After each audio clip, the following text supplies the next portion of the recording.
Assalamualaikum. Hai men, apa kabar semua? Mudah-mudahan pada sehat terus. Balik lagi sama gua di sini di channel ini.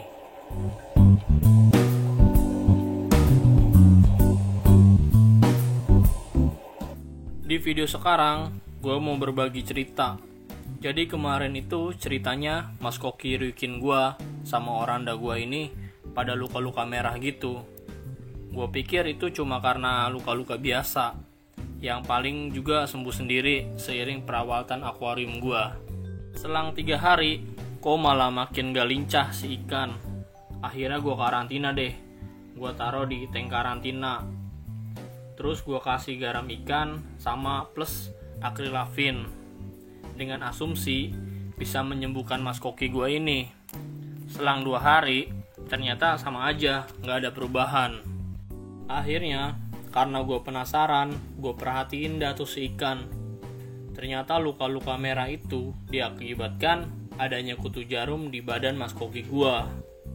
Malah awal gue lihat kutu jarum di Mas Koki gue ini jumlahnya sampai 10 men. Jadi kutu jarum ini bentuknya itu panjang dan dia bercabang di ujungnya. Yang buat dia susah kelihatan itu karena warnanya bening men. Dan kadang susah banget buat dicabutnya karena posisinya itu kadang di bawah ekor. Malah di ikan gua ini kutunya itu sampai di dalam insang si ikan gua men. Jadinya susah banget nyabutnya. Nah sekarang sih Mas Koki gua yang 2 ini udah sembuh. Sekitar seminggu gua karantina, seminggu lebih lah. Karantinanya biasa aja sih, gua nggak pakai obat kutu karena gue nggak punya stok obat kutu. Mungkin kalau gue punya obat kutu bisa lebih cepat sembuhinnya. Jadi caranya itu gue setiap hari nyabutin kutu yang muncul di badan Mas Koki gue ini men.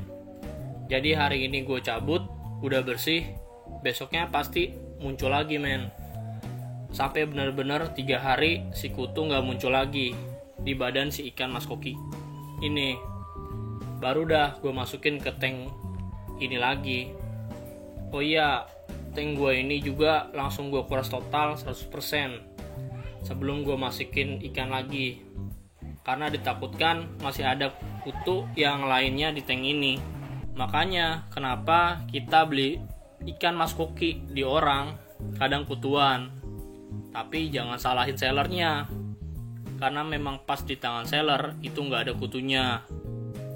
Nah, seiring perjalanan pengiriman, si ikan itu kan pasti akan stres di dalam packingan karena sempit. Ketika ikan stres, imunnya si ikan pun turun atau drop. Alhasil si kutu makin berkembang dan makin berkembang lebih cepat pada saat itu. Makanya pas kita buka packingan atau unboxing si ikan, ternyata udah ada kutunya. Tapi sebenarnya itu hal biasa sih. Apalagi si ikan itu dari kolam tanah, pasti 100% ada parasitnya. Yang penting kita sabar sama tulus pas nyembuhin si ikannya. Pasti 100% lincah lagi seperti sedia kala. Nah, yang awal gua bingung atau heran dari mana kutu-kutu yang ada di ikan gua ini men. Padahal ikan gua ini ikan udah lama dan gak ada ikan baru yang gua beli. Dan sekarang menurut gua itu dari sumber air tanah di rumah gua men. Jadi kemarin itu Bekasi kan hujan lebat. Nah pompa di rumah gua kerendam, harus dinaikin lagi.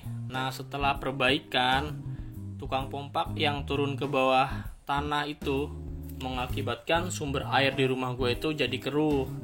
Nah air keruh itu yang gua pakai buat water change atau ganti air.